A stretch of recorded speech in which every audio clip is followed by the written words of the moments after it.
Assalamualaikum warahmatullahi wabarakatuh. Sairiang malam jo barabah, malam lalu barabah mandi. Sairiang salam jut sambah, salam lalu sambah kembali. Unsa nabina mustika jaya namo cintoi bersama kita di video kali ko. Semoga dosana ambona namo cintoi selalu berada dalam keadaan sehat walafiat. Amin ya rabbal alamin. Saya ditohok dengan pertanyaan yang mungkin sulit saya jawab. Marzuki, saya nanya, jangan-jangan zaman tidak mengharamkan rokok karena Anda sendiri suka rokok, sehingga Anda nggak mengharamkan subjektif. Rokok nggak haram karena memang suka rokok. Saat awal-awal muncul fatwa rokok haram, itu dari NU apa dari apa itu? Tempo hari rokok haram itu loh. Dari Madura ya.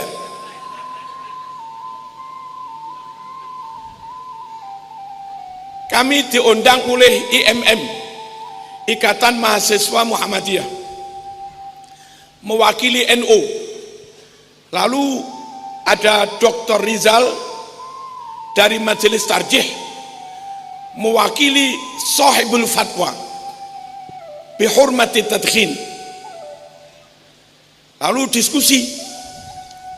Terus saya bilang, semua dalil yang yudda'a diklaim annaha hujjah au adillah ala hurmati tadkhin, semuanya tidak kuat. Kalau dalil nas nggak ada, paling-paling kias.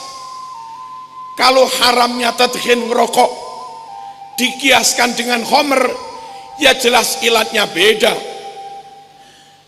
Ilatud doror pada khomer itu asyaddu daripada apa yang diduga ilat doror pada tadkhin. Nah, jangankan kias aulawi, kias musawi saja enggak, kias adna saja enggak karuan itu. Nggak bisa dikiaskan dengan khomer. Lalu kalau alasannya ada zat ini membahayakan, saya bilang dalam kerating deng juga ada zat-zat itu.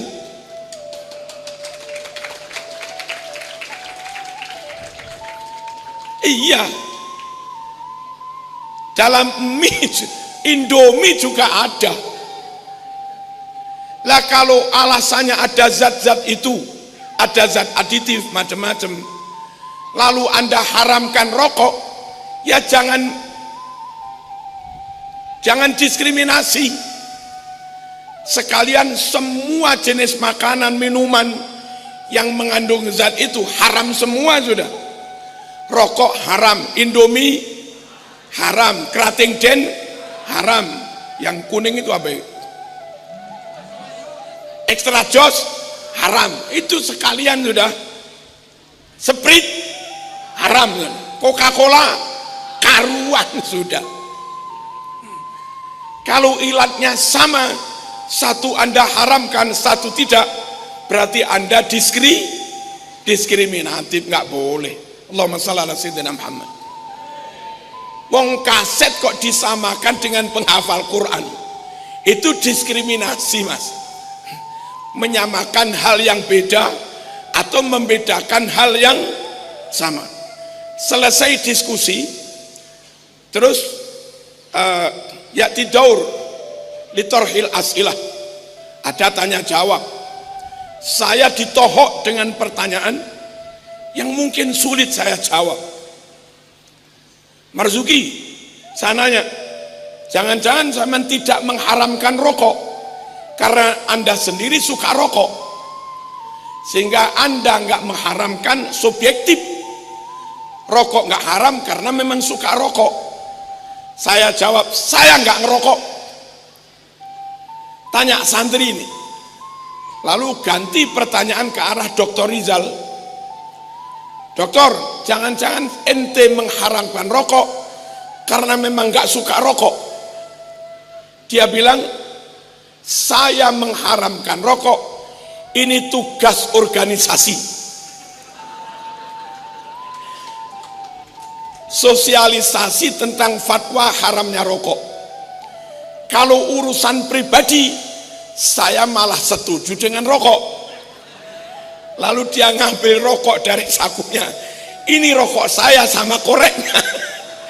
Kacau nih pun.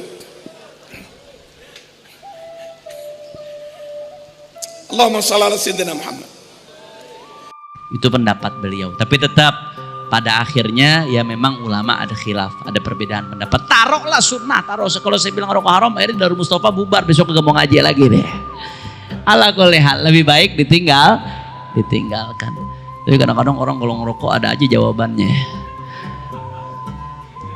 Ada yang nanya ketemu di bis, ada orang di bis. Ya, Bapak ngerokok Pak? Iya ngerokok. Ya, apa namanya? Berapa tahun Bapak ngerokok? Ya, saya ngerokok udah 20 tahun. Oh, 20 tahun Pak, iya. Sehari berapa Pak ngerokok? Sebungkus berapa? Taruh 20.000. Oh, 20.000. 20.000 kalau dikali sebulan berapa tuh? 600.000. 600.000 kali setahun berapa? 7.200.000. 7.200.000 dikali 10 tahun berapa? 72 juta. 72 juta dikali 20 tahun berarti berapa? 140. Lu urusan duit cepet loh. 144 juta. Allah Pak, Bapak 20 tahun 144 juta dibakar lagi. Itu kalau Bapak nggak pakai buat rokok di bis nih, ketemu nih ngobrol di bis. Kalau Bapak nggak pakai itu buat ngerokok Pak, Bapak udah naik mobil nggak naik bis. Itu bisa beli Avanza second itu. Betul apa kagak? Bapak udah naik mobil 20 tahun tuh Bapak beli mobil, Bapak naik mobil nggak naik bis. Orang ngerokok cerdas. Iya. Bapak ngerokok nggak? Enggak, saya nggak ngerokok. Lah Bapak naik bis.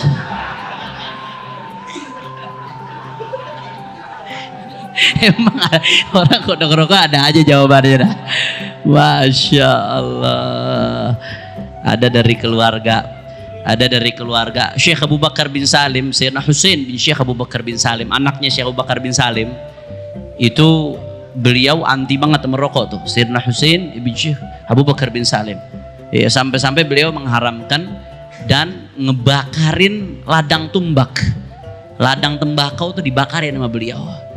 Akhirnya ya, sekian ratus tahun kemudian ada cucunya di Jakarta ngerokok. Cucunya di Jakarta ngerokok, ditegur, ente cucunya Sayyidina Husain bin Syekh Abu Bakar Salim, iya kan iya. Njit ente ngaramin rokok, ngebakarin ladang tembakau, ente malah ngerokok. Iya, njit anak kaya, bisa ngebakar ladang tembakau. Anak nggak punya duit, anak bakar satu-satu jadinya. Emang orang udah ngerokok ada aja jawabannya dah. Allah, alhamdulillah. Ala kulli hal, rokok khilafnya antara makruh sama haram. Sebagian ulama mengatakan haram, banyak yang mengatakan demikian. Sebagian lagi mengatakan makruh. Seminim-minimnya makruh, seminim-minimnya makruh. Ditinggalin dapat pahala, dilakukan tidak doh. Anggaplah makruh, khilaf. Anggaplah makruh. Ya, andai kata rokok makruh. Nah, orang mau ngerokok mikir, wah, gue ngerokok nih takut muka gue kurang bercahaya nih. Nah, mendingan sebelum merokok baca Bismillahirrahmanirrahim. Nah, baca Bismillah sebelum melakukan makruh hukumnya apa? Makruh. Baca Bismillah sebelum melakukan yang makruh hukumnya jelas apa kagak? Jadi baca Bismillahnya sendiri itu makruh hukumnya. Nah, makanya jangan pakai mau ngerokok nggak usah pakai baca Bismillah udah. Nah, jelas atau tidak? Demikianlah dosana kesedonyo lah kita samu dengarkan lah samu kita jalia. Silahkan dosana berpendapat, silahkan dosana memberi komentar. Terima kasih atas segala perhatiannya, mohon maaf atas segala kekurangannya. Wassalamualaikum warahmatullahi wabarakatuh.